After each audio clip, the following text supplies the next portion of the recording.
So I think what this is doing is just putting an emphasis on critical materials and then how Western governments are viewing them as it relates to national security. You're watching Metals in Motion, and I'm Thalia Hayden with ETF Guide. We're glad to see you again. If you missed any previous episodes of Metals in Motion, we've got you covered. Just hit the description section below to see everything we've aired this year. All episodes on our Season 2 playlist are neatly organized, archived, and ready for you to watch. From uranium to rare earths, the U.S. is going all in on critical minerals, and the stakes are rising fast. With new government equity moves, global agreements, and a $1.5 trillion private sector push, we're breaking down how metals markets, nuclear energy, and national security are colliding in real time. Helping us get to the bottom of all of this, Steve Schoffstall, Director of ETF Product Management at Sprott Asset Management. Welcome to the show, Steve. Great to see you again. Yeah, it's great to be back. Thank you. The U.S. Department of the Interior is responsible for managing the nation's natural resources. Their 2025 list of critical minerals includes 60 minerals deemed vital to the U.S. economy and national security. What are some of the critical minerals on the list, and what is the significance of their inclusion? Yeah, it's a great question. It's a very important list because it guides the federal strategy and investment as it relates to reducing reliance on foreign supply chains. Before this announcement included things like battery metals, so you think about lithium, nickel, other battery metals, rare earths, platinum, palladium. So a lot of common metals that are vital to the U.S. economy and energy security. This most recent round of updates actually added copper, silver, and uranium, along with 7 other metals to the list. So these are areas where we're really starting to see the federal government step up their game and add additional investment to the space. Particularly in copper and uranium, where they're concerned. We've seen a lot of action, whether it comes through investments in infrastructure or companies directly, and that's really all geared at solidifying the supply chain.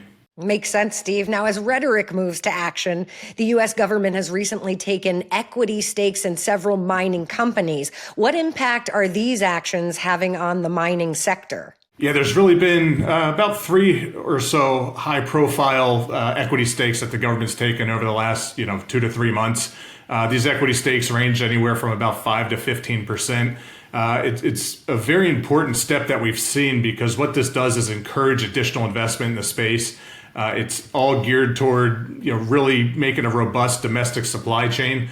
And it does provide some level of not only additional capital for these miners, but I think more importantly is the clarity that it gives the mining industry overall. Lithium Americas was one of the benefactors of an equity stake. About a 5% stake was taken by the U.S. government. This is a Canadian listed company. They have a large lithium deposit in Nevada, which, if we were to talk about this 18 months ago, GM actually made a $650 million investment in the same company, in the same mine. Trilogy Metals, which has some copper reserves that they're looking to open up in the Ambler mining district in Alaska, has also seen an equity stake that will be about 10%. And probably the most high profile would be MP Materials. They're a rare earth producer. This is one that's been increasingly important as we see, the tensions that we've seen with China and really the stranglehold that they have on the rare earths market. This is also even more significant than we've seen maybe from some of the other targets that the government's taken because it does 2 important things. So first, the Department of Defense has agreed to purchase 100% of the output of the new 10X facility. So that's important because it provides some foresight into what could go on. And something that's different than we've seen in the past with other deals is that they're also putting a price floor in place. So this also gives MP Materials, in this case, some stability as it relates to financing. That combined with the Department of Defense being the only company that will step in if that price floor isn't met, I think are 2 very important signals as to how the government's viewing rare earths and other critical materials. Now, you mentioned this particular interest has been placed on rare earths in recent months. Why are these materials or metals receiving so much attention? They're very important across the economy. They're used in, and I know we've discussed this in the past, wind turbines, EVs, but they're also used in fighter jets and missile guidance systems all across the technology spectrum. If you think about your cell phone, The thing that makes it vibrate is rare earths and the magnets that are in there. This is of particular concern where Western countries are concerned, because if you go back to the early 1990s, the U.S. was actually the leading producer of rare earths. And throughout the 1990s and early 2000s, what we saw was a very concerted effort by China to take ownership not only of rare earths, but other aspects of critical materials and really internalize that supply chain. So now we're in a situation where a lot of that knowledge, industry knowledge and the processing knowledge and technology has been lost. And we're starting to build that back. And that's really been a focus of, I'd say the last 12 or 18 months that we've seen now, particularly as the geopolitical tensions have risen. China's really used rare earths as an important step in their negotiation tactics. Now, a number of agreements related to critical materials were reached during the president's trip to Asia in late October. What impact is this having on metals markets? Yeah, this is becoming very important. And I think, one of the things this recent trip throughout Asia was the number of deals that he was able to get signed. There were some agreements to reach with Malaysia and Thailand, both of which have significant critical materials resources. Those deals are aimed at making sure that those resources can actually be exported to the United States and other Western countries, not necessarily in Asia, but also as part of that trip, visited Australia, and on the backs of that trip actually signed an $8.5 billion deal with Australia, again aimed at joint ventures to increase the supply of critical materials for the United States. And, this is an important step. Earlier this year, Australia actually announced that they were going to have their own critical materials stockpile. We've since seen the U.S. Make similar statement about a month ago, where they're looking to have a $1 billion critical material stockpile. So I think what this is doing is just putting an emphasis on critical materials and then how Western governments are viewing them as it relates to national security. Also with this Australian deal, what it's going to do is establish some price floors that will help to stabilize the markets and also provide an incentive and attractant for other investment in the space.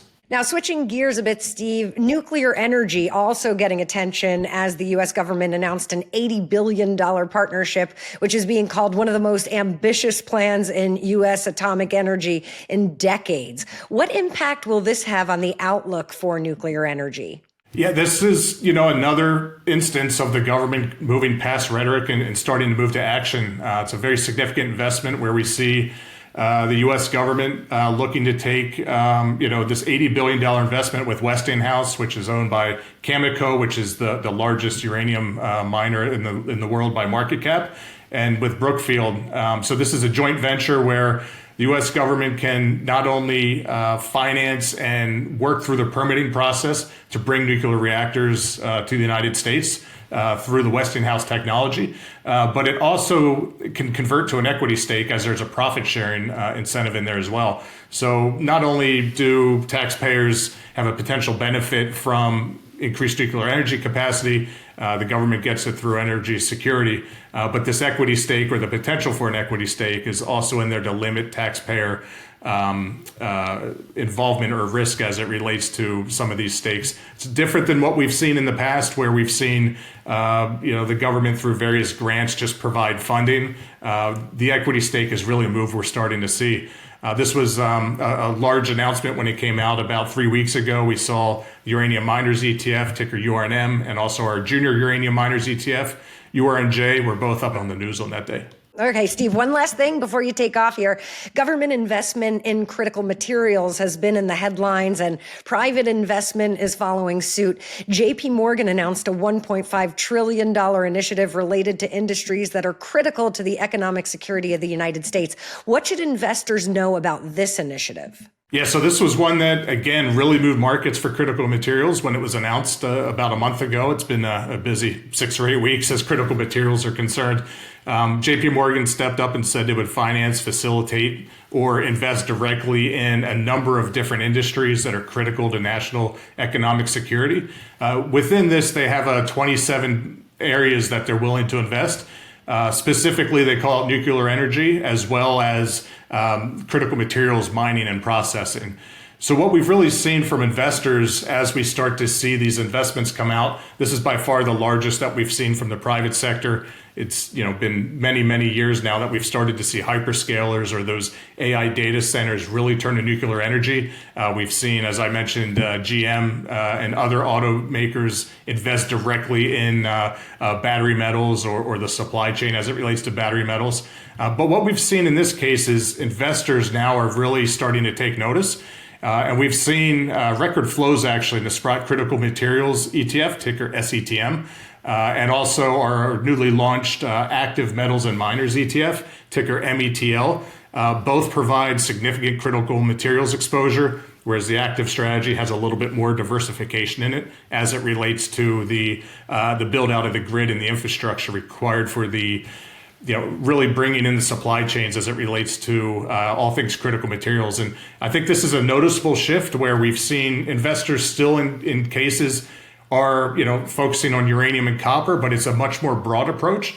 And what we hear from advisors is that they like that approach because they don't necessarily have to pick, any one market that will have winners and losers. And I think the main takeaway that we've seen from all of these announcements is it's not just rare earths, it's not just uranium or just copper where we're seeing investment come in. It really is across the critical materials spectrum. All right, Steve, thank you so much. We appreciate your timely insight. Keep up the great work. Looking forward to coming back. Thank you. See you soon. And for U.S. investors, Sprott offers several ways to participate with ETFs linked to high demand critical minerals like uranium, rare earths, copper, and more. Visit SprottETFs.com for those details. And that does it for today's episode of Metals in Motion. If you enjoyed the show, please tell us in that comment section below by hitting that like button. I'm Thalia Hayden with ETF Guide. Thanks for watching, and we'll see you next time.